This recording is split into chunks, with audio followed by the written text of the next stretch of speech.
அனைவருக்கும் வணக்கம். பொன்மனச் செம்மல் எம்ஜிஆர் அவர்களை பற்றி பலருக்கும் தெரியாத சில சுவாரஸ்யமான தகவல்களை இந்த பதிவில் பார்க்கலாம். மக்கள் திலகம் எம்ஜிஆர் அவர்கள் கதாநாயகனாக நடித்த முதல் திரைப்படமான ராஜகுமாரி திரைப்படத்தின் கதை 1001 அரேபியன் இரவுகள் கதையை அடிப்படையாக வைத்து சில மாற்றங்களுடன் உருவாக்கப்பட்ட கதையாகும். மாய மந்திர கதைகளுக்கு அன்று மக்கள் மத்தியில் இருந்த வரவேற்பினால் ஜூபிட்டர் பிக்சர்ஸ் நிறுவனம் ஸ்ரீ முருகன் என்ற திரைப்படத்திற்கு பின் தாங்கள் எடுக்க இருந்த திரைப்படத்திற்கு இப்படி ஓர் கதையை தேர்வு செய்திருந்தது.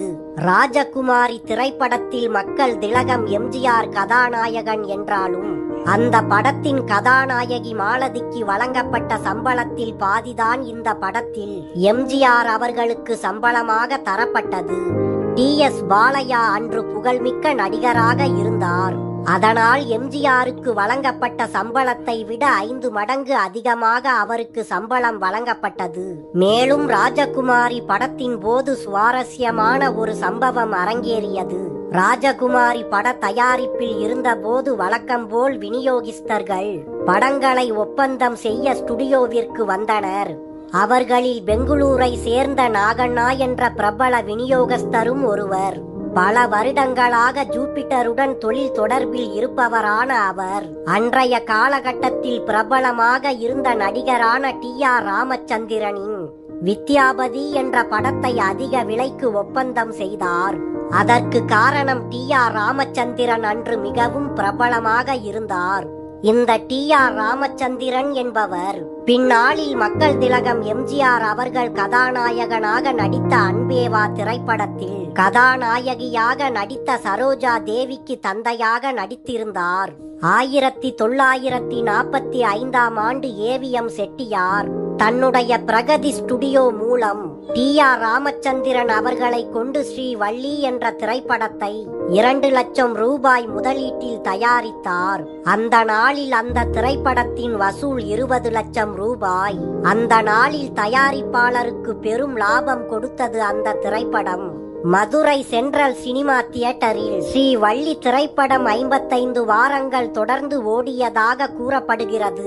வித்யாபதி படத்திற்காக டி.ஆர். ராமச்சந்திரன் அவர்களுக்கு அளிக்கப்பட்ட சம்பளம் ராஜகுமாரி படத்தில் கதாநாயகனாக நடித்த எம்ஜிஆருக்கு வழங்கப்பட்டதை விட 10 மடங்கு அதிகம்.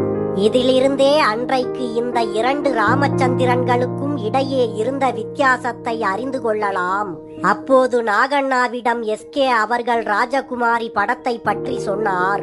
ராஜகுமாரி படத்தின் காட்சிகளை பார்த்த நாகண்ணா, யாருப்பா இது? பாகவதரோ இல்லை சின்னப்பாவோ நடிக்க வேண்டிய இந்த படத்தில் யாரோ முன்பின் தெரியாத ஆளை நடிக்க வைத்திருக்கிறாய். இதை வாங்கிட்டு போய் நான் நஷ்டமடையணுமா என எரிச்சலாக மறுத்துவிட்டார்.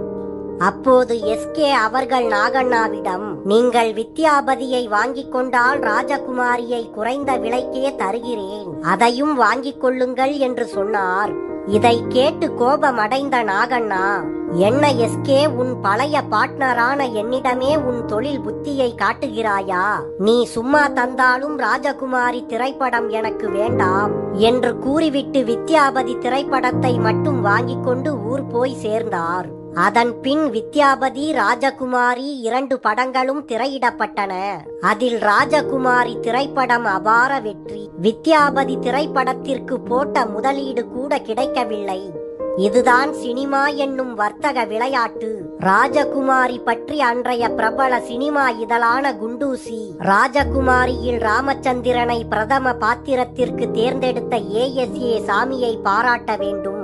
சரியான கதாபாத்திரத்தை கொடுத்து எம்ஜிஆரின் திறமையை வெளிக்கொண்டு வந்த பெருமை ஏ.எஸ்.ஏ. சாமி அவர்களையும் ஜூபிட்டர் பிக்சர்ஸாரையுமே சாரும் என வாழ்த்துக்களை அள்ளி கொட்டியிருந்தது எம்ஜிஆர் மீது. எப்படியோ ராஜகுமாரி திரைப்படத்தின் வெற்றி மக்கள் திலகம் எம்ஜிஆர் அவர்களின் 10 ஆண்டு கனவை ஒரு பகல் பொழுதில் நனவாக்கியது.